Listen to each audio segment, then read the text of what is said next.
Good morning friends, आप सभी को एमबी जीनियस चैनल की ओर से प्यार भरा नमस्कार।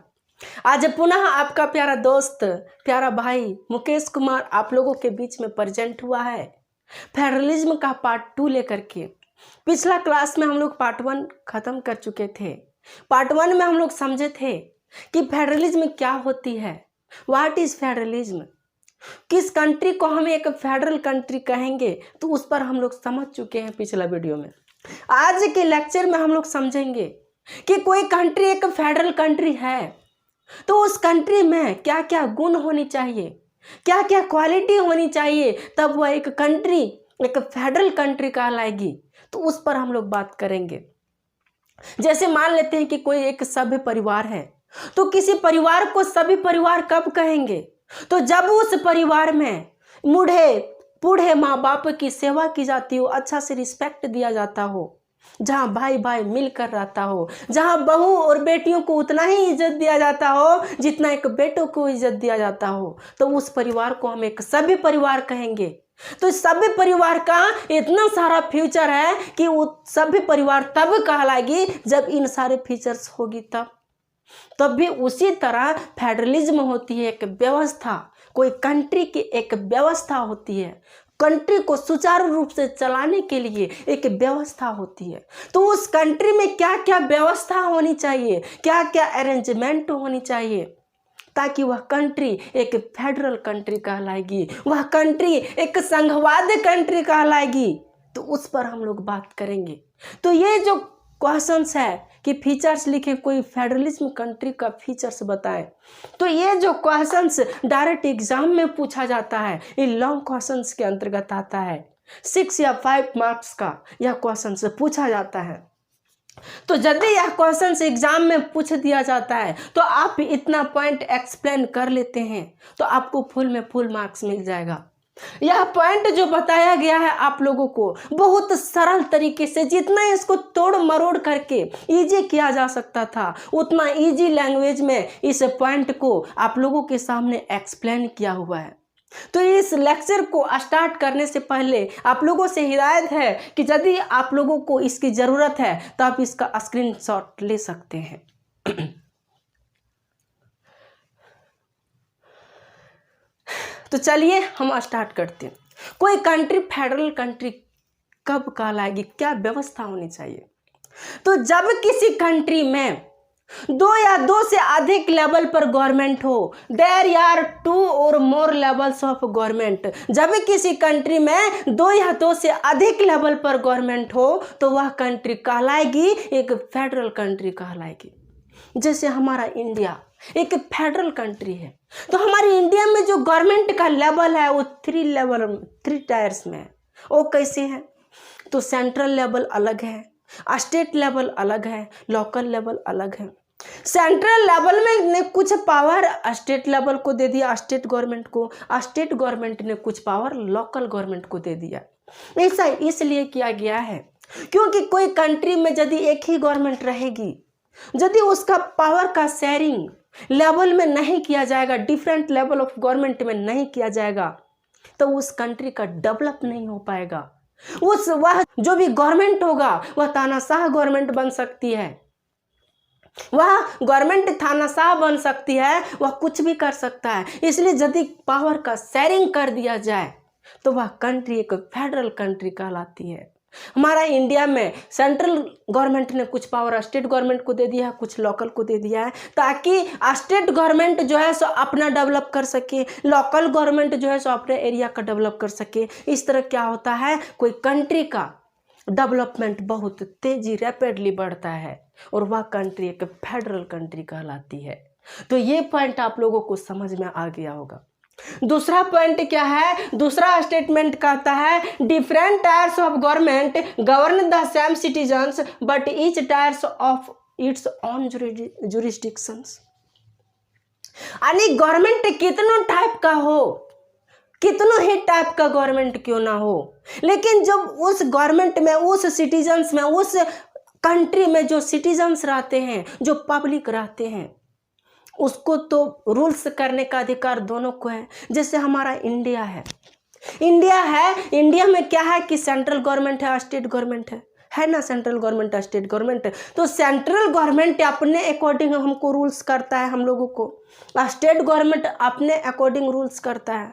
सेंट्रल गवर्नमेंट का कुछ पावर है कि हम लोगों को किस तरह रूल्स करना है, हम लोगों को किस तरह से संचालन करना है। स्टेट लेवल को भी पावर है कि हम लोगों को किस तरह से संचालन करना है। मान लेते हैं एक परिवार है, एक परिवार में एक हस्बैंड और एक वाइफ का, किसका, तो एक हस्बैंड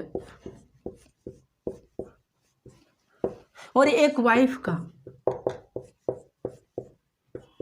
एक बच्चा हो जाता है, छोटा सा बच्चा। एक हस्बैंड और एक वाइफ का एक छोटा सा बच्चा हो जाता है, छोटा सा बच्चा हो जाता है। तो हस्बैंड का भी कर्तव्य है और वाइफ का भी कर्तव्य है कि इस बच्चे पर निगरानी रखेगा। ये थोड़ी ना कि हस्बैंड है तो वाइफ ही सिर्फ इसका निगरानी रखेगा कि मेरा बच्चा पढ़ रहा है कि नहीं पढ़ रहा है, मेरा बच्चा क्या कर रहा है, मेरा बच्चा क्या नहीं कर रहा है। ये तो अधिकार इसको भी है। तो सिर्फ वाइफ को तो यह अधिकार नहीं है, हस्बैंड को भी यह अधिकार है। हस्बैंड कमा उमा करके पैसा लाता है, उसके बाद क्या करता है, इसको पढ़ाता लिखाता है। वाइफ जो है इसको खाना पीना खिला करके बना करके इसको खिलाती है ना। तो जिस तरह एक बच्चे को पालने के लिए दो लोगों की जरूरत पड़ती है, एक बच्चे को पालने के लिए हस्बैंड और वाइफ की जरूरत पड़ती है, दोनों को जिस तरह भागीदारी होता है, दोनों को जिस तरह पार्टिसिपेट होता है, उसी तरह एक फेडरल कंट्री में जो स्टेट गवर्नमेंट या सेंट्रल गवर्नमेंट होती है, डिफरेंट लेवल ऑफ गवर्नमेंट होती है, उसका भी रोल्स उसी तरह रोल होता है। तो ये भी पॉइंट आप लोगों को समझ में आ गया होगा। अब तीसरा पॉइंट क्या है, तीसरा पॉइंट है the jurisdiction of respective level of government specified in the constitutions. यानी कॉन्स्टिट्यूशन में, कोई फेडरल कंट्री में, उसके संविधान में यह एक्सप्लेन किया गया हो कि जितने भी लेवल का गवर्नमेंट है, हर लेवल के गवर्नमेंट को अधिकार होना चाहिए, अपना अलग अलग अधिकार होना चाहिए। सेंट्रल गवर्नमेंट का अधिकार है, कुछ क्षेत्रों में अधिकार जो है सो सेंट्रल लेवल का हो, कुछ क्षेत्रों में अधिकार जो है सो लोकल लेवल का हो, कुछ क्षेत्रों में जो अधिकार है वह स्टेट लेवल का हो। यानी डिफरेंट लेवल को डिफरेंट अधिकार होना चाहिए, सबको अधिकार होना चाहिए। ये जरूरी नहीं कि सेंट्रल गवर्नमेंट को पूरा अधिकार दे दिया जाए। अब एक ही परिवार में समझिए कि एक ही परिवार है, इस परिवार में इसका भी अधिकार है, इसका भी अधिकार है, इसका कुछ काम है, इसका भी कुछ काम है। यदि बच्चा टट्टी करता है तो टट्टी साफ करने का अधिकार किसको है, तो उसकी वाइफ को होती है। बच्चा यदि स्कूल जा रहा है तो उस बच्चा को पैसा देने का अधिकार किसको, पैसा कौन देता है, तो उसके पापा देते हैं, कमा खिला करके। जहाँ से भी देना है उसके पापा ही देते हैं ना। अक्सर पूरी तरह से देखा जाए तो वो भी नहीं, बहुत मम्मी भी कमाती है, लेकिन यदि जनरली देखा जाए तो उसमें क्या होता है कि बच्चे को पालने की जिम्मेवारी ज़्यादा माँ पर होती है और पापा का जिम्मेवारी होता है कि उसका भरण पोषण, पेट पालने का, कि कैसे इसका पेट खाली ना रहे, कहाँ से पैसा लाएं, कहाँ से इसको खिलाएं। तो ये हुआ हमारा तीसरा पॉइंट। तीसरा पॉइंट भी वही कहता है कि जब किसी कंट्री में डिफरेंट लेवल ऑफ गवर्नमेंट हो, तो जो वहाँ सिटीजन्स होते हैं डिफरेंट लेवल ऑफ गवर्नमेंट हो, तो कॉन्स्टिट्यूशन में ऐसा एक्सप्लेन किया हुआ होना चाहिए कि कुछ अधिकार जो है सेंट्रल लेवल के गवर्नमेंट को होना चाहिए, कुछ स्टेट को होना चाहिए और कुछ लोकल को भी होना चाहिए। तो यही था मेरा तीसरा पॉइंट। तो ये भी क्लियर हो गई होगी। अब चौथा पॉइंट है, फोर्थ पॉइंट क्या है, फोर्थ पॉइंट है the fundamental provisions of the constitutions can not be unilaterally. यानी जो गवर्नमेंट कोई फेडरलिज्म कंट्री में होगी, उस कंट्री का गवर्नमेंट अपने अकॉर्डिंग यदि चाहेगा तो वह कोई कानून नहीं बना सकता है जिससे फंडामेंटल कानून का विरोध हो, चोट हो। जैसे हमारा इंडिया है, इंडिया में क्या है, सेंट्रल लेवल का गवर्नमेंट है, स्टेट लेवल का गवर्नमेंट है। यदि सेंट्रल लेवल का गवर्नमेंट को ज़्यादा पावर है, स्टेट लेवल के गवर्नमेंट को कम पावर है। सेंट्रल लेवल का गवर्नमेंट यदि चाहेगी तो वह रातों रात कानून बना करके सारा चीज़ अपने फेवर में कर लेंगे ना, सारा अधिकार अपने फेवर में कर सकते हैं। लेकिन ऐसा नहीं होगा। ऐसा करने से क्या होता है कि जो फंडामेंटल राइट्स मिला हुआ है हमारी पब्लिक को, उसका चोट पहुंचेगा, उसका विरोध होगा। फंडामेंटल राइट्स कितने होते हैं? 6 होते हैं। कौन कौन से होते हैं? आप लोग जो है सो कमेंट बॉक्स में हम लोग को बताइएगा, देखते हैं कितने लोगों को पता है। तो फंडामेंटल राइट्स का विरोध होगा, चोट होगा। यदि कोई सेंट्रल गवर्नमेंट कोई कानून बना देती है मनमानी ढंग से स्टेट गवर्नमेंट की इजाजत के बिना, तो वह फेडरलिज्म कंट्री नहीं होगी। दैट मीन्स यदि कोई कानून बनती है तो उसकी सहायता लेनी चाहिए। जो फंडामेंटल राइट्स है, फंडामेंटल राइट्स का जो भी कुछ कानून बनाया जाता है, तो कुछ कानून में क्या होता है? फंडामेंटल राइट्स का विरोध नहीं होता है, फंडामेंटल राइट्स का चोट नहीं पहुंचता है। यदि फंडामेंटल राइट्स में कुछ छेड़छाड़ किया जाता है तो उस कंडीशन में सेंट्रल गवर्नमेंट को स्टेट गवर्नमेंट की भी सहमति लेनी पड़ेगी। बिना स्टेट गवर्नमेंट की सहमति का सेंट्रल गवर्नमेंट कुछ नहीं कर सकता। मान लेते हैं यही परिवार में यदि इन दोनों ने प्लानिंग बनाया कि हमको 2 ही बच्चे चाहिए, तीसरा बच्चा नहीं चाहिए, इन दोनों ने प्लानिंग बना लिया, तो यदि कोई महिला का अकेला का प्लानिंग होता कि हमको 2 ही बच्चा चाहिए, 2 बच्चा नहीं हमको 3 बच्चा चाहिए, 3 चिल्ड्रन चाहिए हमको, अब महिला का सिर्फ अकेले का प्लानिंग होता और यदि इसको पता चलेगा कि इन्होंने मेरी इजाज़त के बिना तीसरा बच्चा को रखा हुआ है, अपने गर्भ में पाल रहा है, तो क्या इन दोनों में तानाशाही नहीं होगी? इन दोनों में झगड़ा नहीं होगा कि नहीं? दोनों में झगड़ा हो जाएगा, अपने आप में उलझ जाएंगे। तो एक परिवार से यदि रिलेट करके देखा जाए तो जिस तरह एक घर की व्यवस्था राजनीति होती है, उसी तरह एक देश की राजनीति होती है।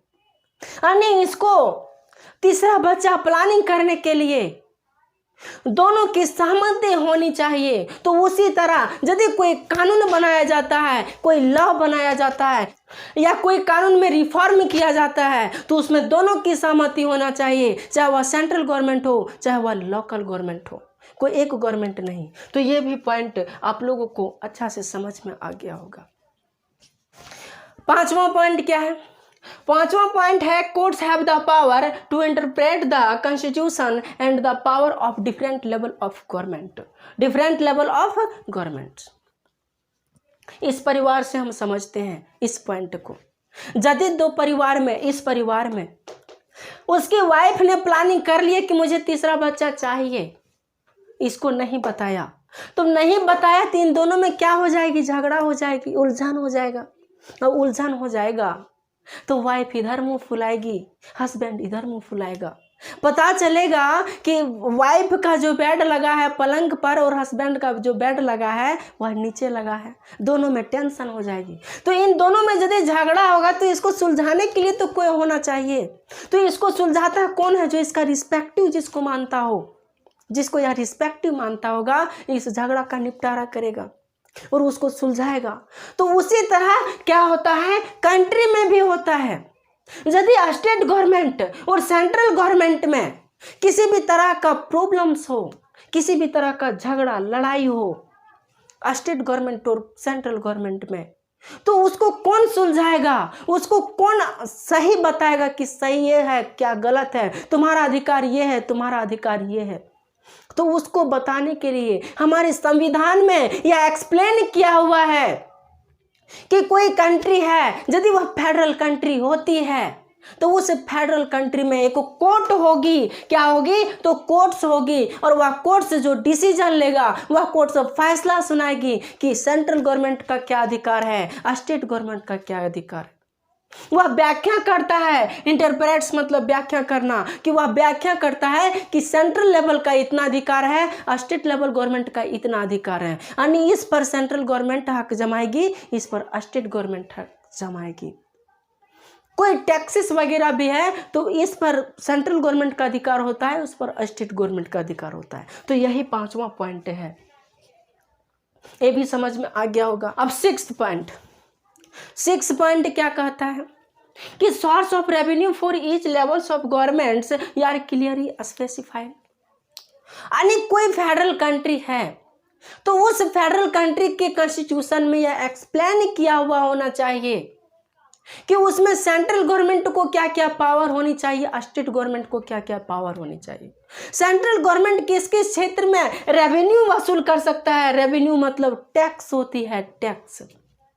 और स्टेट गवर्नमेंट कौन कौन से क्षेत्रों में, कौन कौन से एरिया में टैक्स वसूल कर सकती है। तो सेंट्रल गवर्नमेंट को पावर होती है कुछ क्षेत्रों में टैक्स वसूल करने का। अब मुकेश अंबानी जब टैक्स देंगे तो वो टैक्स किसको देंगे, सेंट्रल गवर्नमेंट को, मोदी जी को। यदि कोई बाइक वगैरह से पकड़ा जाता है किसी रोड में यानी हेलमेट नहीं लगाया है, तो उस टाइम जो टैक्स लेता है, जो पैसा लेता है, फाइन, जो जुर्माना लेता है, वह जुर्माना किसके पास जाता है, तो स्टेट गवर्नमेंट के पास। जीएसटी का जो टैक्स हमसे वसूला जाता है, वह जीएसटी का टैक्स सेंट्रल गवर्नमेंट के पास जाता है। तो छोटे छोटे क्षेत्रों में, कुछ क्षेत्रों में उसका एक्सप्लेन किया हुआ होता है, एक्सप्लेन किया हुआ है कॉन्स्टिट्यूशन में। हमारा इंडिया एक फेडरल कंट्री है, यहाँ एक्सप्लेन किया हुआ है कि कुछ क्षेत्रों में जो है सो टैक्स सेंट्रल गवर्नमेंट वसूल करेगी और कुछ क्षेत्रों में टैक्स जो है स्टेट गवर्नमेंट वसूल करेगी। और दोनों टैक्स को वसूल करके स्टेट गवर्नमेंट अपने स्टेट को डेवलप करेगी और सेंट्रल गवर्नमेंट पूरा कंट्री को डेवलप करेगी। किसी स्टेट को यदि कुछ रेवेन्यू की ज़रूरत हो, कुछ पैसों की ज़रूरत हो, तो उसको हेल्प करेगी कौन, तो सेंट्रल गवर्नमेंट। तो फेडरलिज्म कंट्री में ऐसी व्यवस्था होनी चाहिए कि सेंट्रल गवर्नमेंट जो है सो कुछ टैक्स स्टेट गवर्नमेंट को भी वसूल करने का अधिकार दे देना चाहिए, तब वह कंट्री एक फेडरल कंट्री कहलाती है। तो ये भी पॉइंट आप लोगों को क्लियर रूप से समझ में आ गया होगा। अब नेक्स्ट पॉइंट है the federal system has dual objective, यानी कोई कंट्री एक फेडरल कंट्री है, कोई कंट्री एक फेडरल कंट्री है, तो उस कंट्री में स्टेट को कुछ अधिकार दे दिया गया है सेंट्रल गवर्नमेंट के द्वारा। तो स्टेट को यदि वह अधिकार दे दिया, कुछ राइट्स दे दिया है, तो वह स्टेट गवर्नमेंट यदि चाहेगी कि हम अलग एक कंट्री बना लें कि अब नहीं रहेंगे, तो ऐसा कर सकते हैं, नहीं कर सकते। ज़्यादा टाइम बाय करेगा तो जम्मू कश्मीर का हाल हो जाएगा। जम्मू कश्मीर में कुछ स्पेशल पावर दिया गया था, लेकिन वहाँ जम्मू कश्मीर ने अच्छा से इंडिया के साथ यानी कंट्री के साथ मिलाप नहीं होने के कारण, वहाँ बहुत दंगे फसाद होने के कारण अंत में जो अधिकार दिया गया था, जो 370 एक्ट के तहत जो उसको अधिकार दिया गया था, 370 धारा के तहत, वो अधिकार भी ले लिया गया और आज उसको एक यूनिटरी स्टेट बना दिया गया, बना दिया ना। तो उसी तरह यदि स्टेट को कोई पावर दिया जाता है तो उस पावर को गलत इस्तेमाल नहीं करना चाहिए, यानी अपनी सेफ्टी के लिए दिया जाता है, अपने डेवलपमेंट के लिए दिया जाता है। तो दो लेवल पर, यानी यदि उसे सेफ गार्ड कंट्री करना चाहिए, यानी कोई कंट्री एक फेडरल कंट्री है, उसे पावर दिया गया है, तो वो पावर को अच्छा इस्तेमाल करना चाहिए अपने डेवलपमेंट के लिए, ना कि एक अलग कंट्री में। और दूसरा है to promote unit of country, यानी सेंट्रल गवर्नमेंट और स्टेट गवर्नमेंट को एक यूनिट की तरह रहना चाहिए, एक ही जैसा होना चाहिए।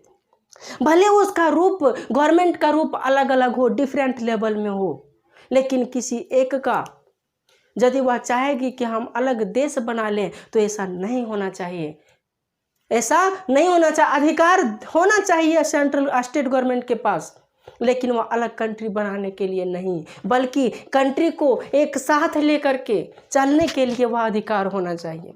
तो ये रहा हमारा फेडरलिज्म का जो फीचर्स होनी चाहिए। कोई कंट्री एक फेडरल कंट्री है कि नहीं है, तो उसका एक अधिकार रहा, उसका एक फीचर्स रहा। तो आज का वीडियो को यहीं पर एंड करते हैं और यहीं पर समाप्त करते हैं। Thank you very much. जय हिंद।